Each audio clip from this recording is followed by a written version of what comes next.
to that's how good, cats at least. are. Yeah. You know, they know the feeling, right? Because kitties are primitive. Well, They're not like. Well, when they have their human. I know, but you know what I mean? Yeah. Oh, yeah. There's like the evil ones, but I mean, like, okay, when you have your regular pet, they're not like a attack dog. You know what I mean? Meow, meow, meow. Yeah, we're talking about you. We're talking about you. Yeah, it's like, you don't have like an attack cat. It's not like people like get a cat and train it to like. Well, this person, they had a cat who had passed away a few years prior to that. And then they actually did the kindness of their heart and they adopted him in his old age. Mm-hmm. So he was never known as a kitten to that person. Right. But, she's thinking that maybe this person had visited him, Oh, so well, sure. That's kind of warming to know that, right? There's a little story here. I had this dog. It says, I had this dog for 14 years. She was my baby. When all my friends were having real babies. Oh. I was crushed when she died. Fast forward a couple of years, and I was living on my own, and I had, and I still have them, 2 young cats. I keep a picture of that dog on my wall, and the female of my cats would climb on my TV stand, touch that picture of the dog with her paw, and look at me. She never did this with any other pictures. Nor has she since with any picture, just the one of my dog. Huh. Oh, it's not like, she's like, hey, Brutus is here. Over here. Brutus is here visiting. Like, that's weird though, eh? That is weird. I know. Just weird. Not connecting. I'm sorry. Weird stuff in here. God. I'd be like, we're sorry. Your call cannot be completed. Nope. I know. That's just going to get old so fast. So fast. And then all our followers stop following us, just like those chicks are just batshit crazy. Or the one is batshit crazy. Yeah.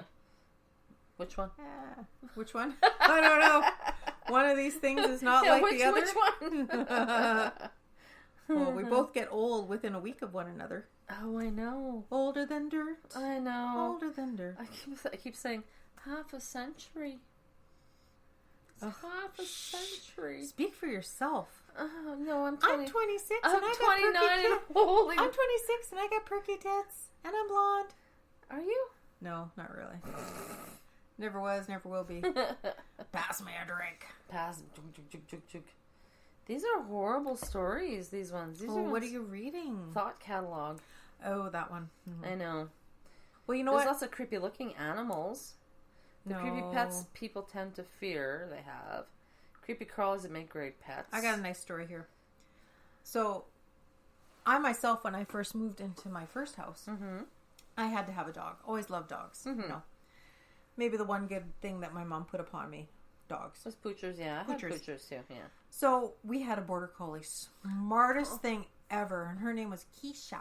Because she looked like a Keyshawn when she was a poofy little pup. When she was a puppy. So we thought she was Keyshawn. Yeah.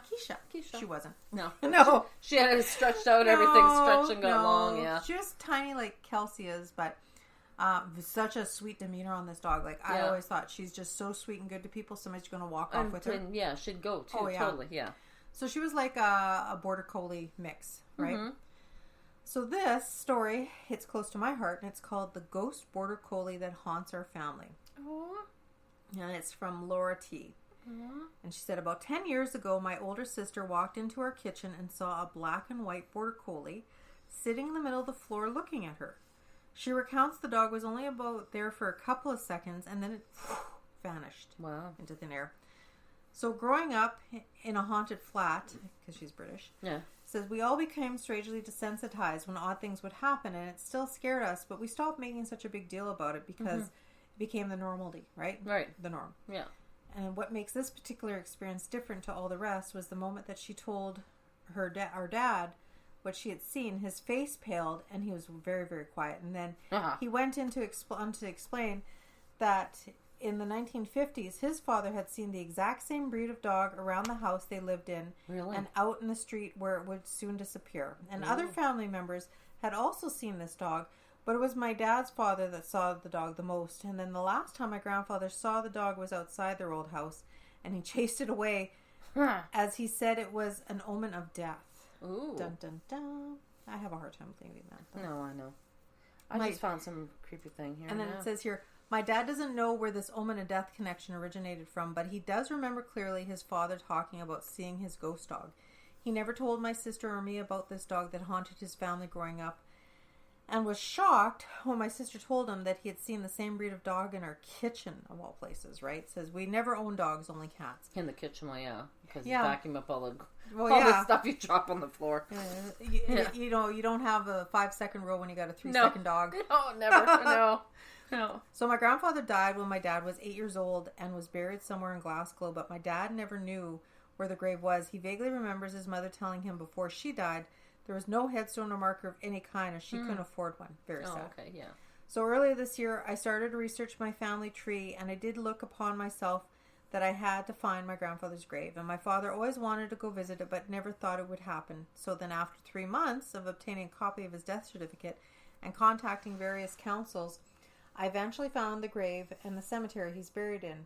And it's a very large one, and was only about 6 miles from my dad's house. Oh. As the grave had no marker, the council had spray painted a row of arrows in the lair. Upon seeing the grave for the first time, I felt very sad. Yeah. Even though I never met my grandfather, I always connected to him through the stories my dad had told me over the years about him. I knew that I wanted to get a grave marker for him after all these years, to give his grave a name. After a month, the grave marker arrived, and I went to the cemetery to lay it on the grave. I remember thinking how quiet the cemetery was, as usually there's people who walk their dogs through it. But I didn't think much of it, and it had begun to rain heavily throughout the day, and I just put it down to that. Right after I laid the grave marker on the grave, I heard a loud bark, and I turned to look to my right, and there was a line of trees that ran a few feet away from the grave, and there amongst the trees was a black and white border collie. Oh. We looked at one another for a moment, and I know the dog didn't have a collar. The dog then turned and bolted back into the trees. I didn't think much of it at the time and returned to looking at the graves. It was only when I was back on the bus to go to my house, I started to think more and more about what had happened, as if something was hitting my subconscious. I guess that's it was hitting her. I've never used this phrase, niggling. Mark that, we got to use that one. Yeah, okay. My subconscious, that something wasn't right, and I suddenly remembered what my sister had seen years earlier. I texted my sister right then and there, and her immediate reaction was, "That's the same dog." Oh my God. Part of me was tried to rationalize it, and perhaps it just happened to be the same breed, but it's all a huge coincidence. But the other half of me believes it was a sign. Mm-hmm. Of what, though, I don't know. But that moment was the first time in 50 years a marker had been placed on my grandfather's grave, and his name finally being seen. I kept thinking perhaps his ghost border collie was connected to my grandfather somehow. More so than the rest of us. Even after he had passed away, the border collie still followed him to the grave. That's kind of... And then you never know. It could have been like his family pet as he was... Well, maybe he had a pet when he was a kid and he just never... Yeah. Ooh. Yeah, no, that's... I like that story. That's a good story. This one I just like. Dogs. This one I like because it was kind of like, you know, when we were talking about like superstitions, myths, or things that pass on. Our episode, I think 33, Omens and Superstitions. It's just because there's sort of like a little folklore thingy that goes with it. Okay. It says, the black dog hangs around Castle Craig in Connecticut, where it has terrorized hikers and castle visitors for decades. Described as small, short-haired, and spaniel-like, the black dog makes no sound. Even when it seems to be howling or barking, the spectral pooch comes with its own folklore. If a man shall meet the black dog once, it shall be for joy. And if twice, it shall be for sorrow. And the third time, he shall die. Numerous people blame the black animal for the deaths of those who saw the dog 3 times, and tales of such deaths date back to the 1800s. Oh. I know, wasn't that kind of... No, that's weird. That's that's... Yeah. No, wait, that's not it. That's the wrong one. That was nose. Wait.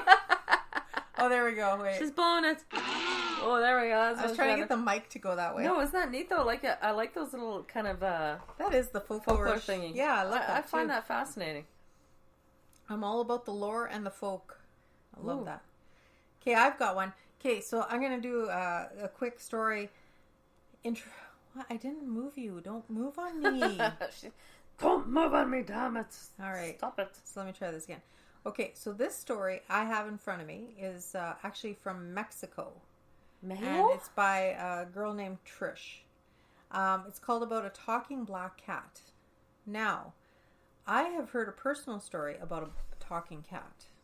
Yourself? This is so weird. Not me personally. It says Marilyn?